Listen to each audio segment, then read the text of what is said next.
So what is the big deal? Why don't some parents like the Harry Potter books? Well, they feel that witchcraft, casting spells, and learning magic is from the devil and therefore evil. But Harry is a good wizard. But he's still a wizard. Parents who have strong values, particularly religious values, do not want their children reading about other children doing things that they consider evil. And the books have influenced children. It is reported all around the world that kids are checking out books on witchcraft, making spells, potions, curses, etc. And there are even real schools sprouting up where children can go to learn about witchcraft. It is exactly these trends that many parents are afraid of. Oh, I see. So religious parents think that these books are putting forth a religion or worldview that is contrary to theirs. But what can they do? Nothing other than keeping their own children from reading the books, watching the movies and buying the merchandise. It's hard to do, but any attempt to ban the books would fail dismally. Freedom of choice has taken the place of the censorship that so often occurred throughout history.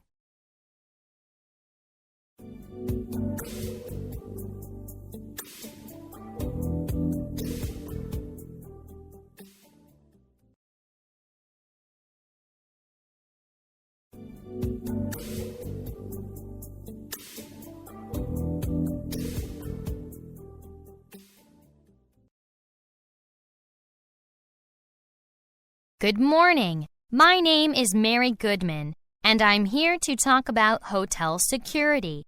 I've been running my own private hotel security company for the past 5.5 years in New York. When traveling on business or pleasure, it may become necessary to stay overnight in a hotel or motel. Your hotel room becomes your home for the night. It is important to give some thought about security planning. The cost of the hotel room is not always the best predictor of how safe the room will be. There are a few security rules that should apply to any hotel room you rent. Remember, your room is the most likely place for a crime to take place, rather than the more public areas of the hotel. Upper floors are safer from crime, but worse for fire rescue. Emergency rescue is best below the 5th floor. I compromise by picking a modern, fire-safe hotel and always request a room on an upper floor to reduce crime exposure. In a high-rise building, rooms above the 5th floor are usually safer from crime than those below because of lesser accessibility and ease of escape. Also, rooms not adjacent to fire stairs are safer from room invaders because they use them for escape. Criminals do not want to be trapped on an upper floor inside a high-rise hotel. By design, high-rise buildings usually have fewer ground-level access points and are easier for the hotel staff to monitor who passes through the lobby after hours. However, door security is the most important thing to remember when staying at a hotel. The majority of hotel crime occurs because of one of two reasons. First, people do not lock doors when they go out. This is the simplest mistake to avoid. The second reason is that people do not check identities before opening their room doors. The room door should have a peephole so you can view who is at the door before opening. Do not open your door to someone who knocks unannounced. Some criminals will pretend to be a bellman, room service, maintenance, or even hotel security to get into your room. Call the front desk to confirm their status and only open the door if you requested the service. Door chains or swing bars are unreliable security devices. Teach your children not to open the door of any hotel room without knowing the person on the other side and without your permission.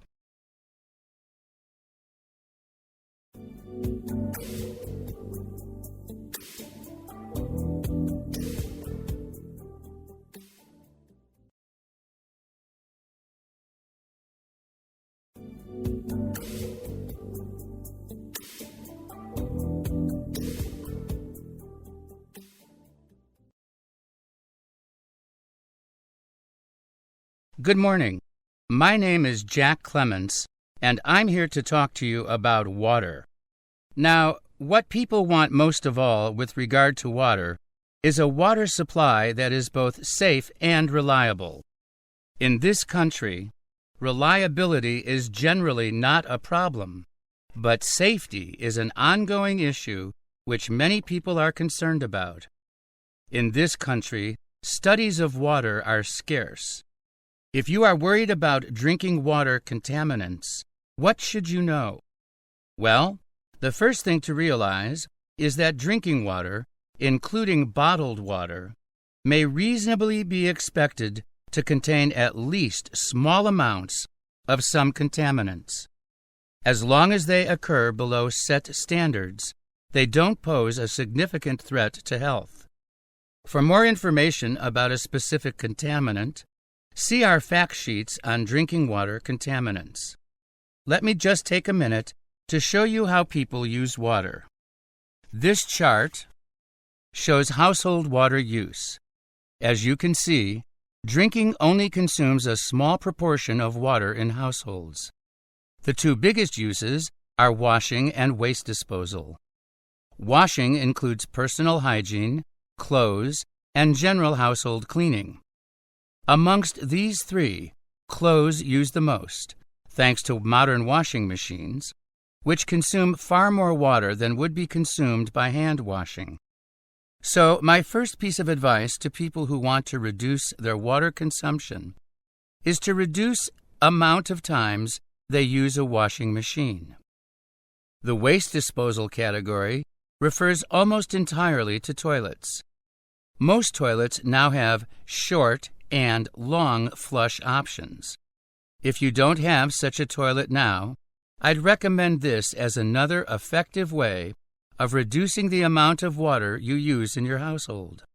Drinking water can come from either groundwater sources, via wells, or from surface water sources, such as rivers. Nationally, 80% of water systems use a groundwater source, but 66% of people are served by a water system that uses surface water. This is because large metropolitan areas tend to rely on surface water, whereas small and rural areas tend to rely on groundwater. In addition, 10 to 20% of people have their own private well for drinking water. To find the source of your drinking water, check your annual water quality report or call your water supplier. You might be surprised to hear that the purest water comes from rivers, creeks, and lakes. In theory, rainwater should be, but it is contaminated by pollution as it falls through the atmosphere. Bottled water is not necessarily safer than your tap water. Bottled water and tap water are both safe to drink if they meet national standards. Some bottled water is treated more than tap water, while some is treated less or not treated at all. Bottled water costs much more than tap water. However, it is valuable in emergency situations, such as floods and earthquakes, and high-quality bottled water may be a desirable option for people with weakened immune systems. Consumers who choose to purchase bottled water should carefully read its label to understand what they are buying, whether it is a better taste or a certain method of treatment. Pure or safe, bottled or not, water is something that is easy to be contaminated, naturally, intentionally, or accidentally.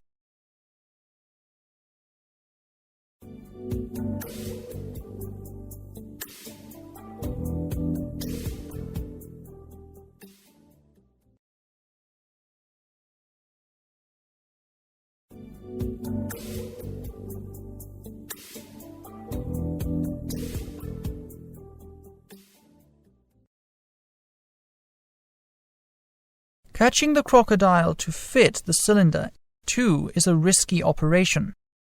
It is done at night from a boat.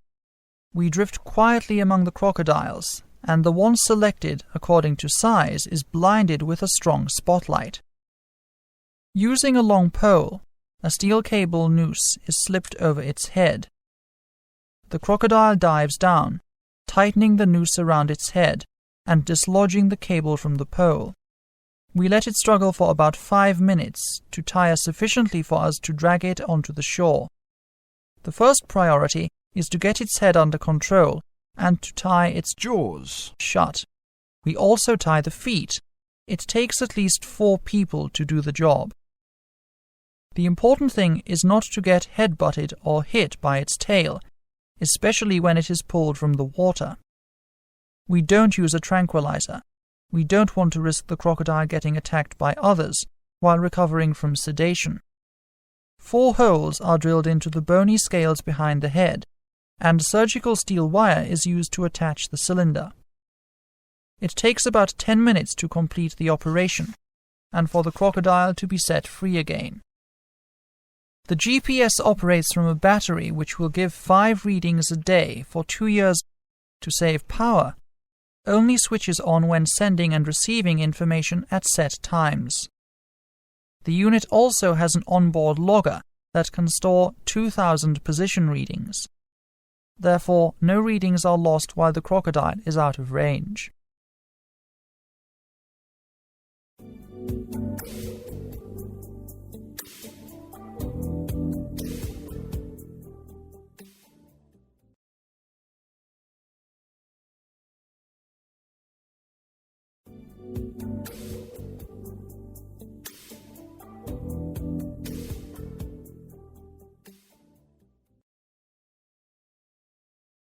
I'm often asked how much aging affects hearing. The answer is that hearing sensitivity declines as people become older.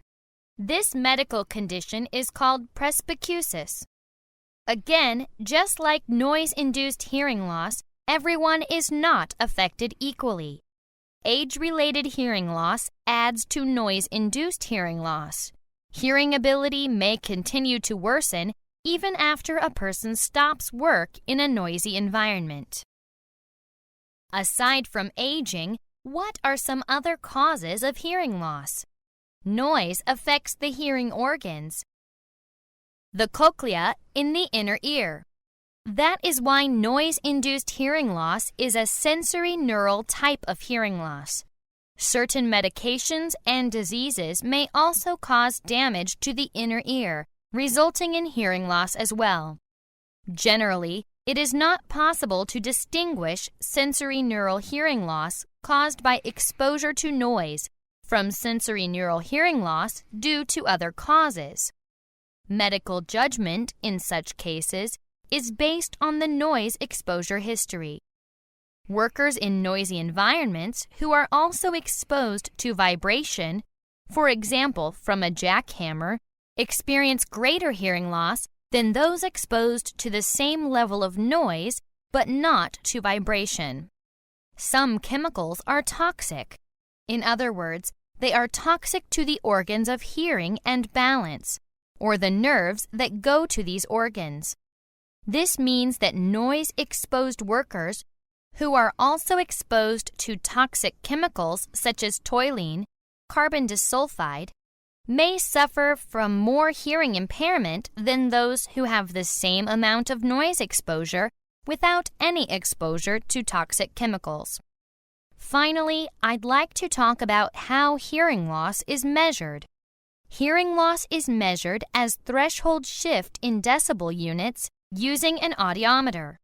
The 0 decibel threshold shift reading of the audiometer represents the average hearing threshold level of an average young adult with disease-free ears.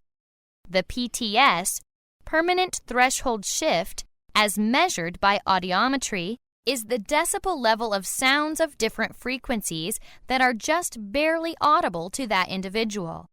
A positive threshold shift represents hearing loss, and a negative threshold shift means better than average hearing when compared with the standard.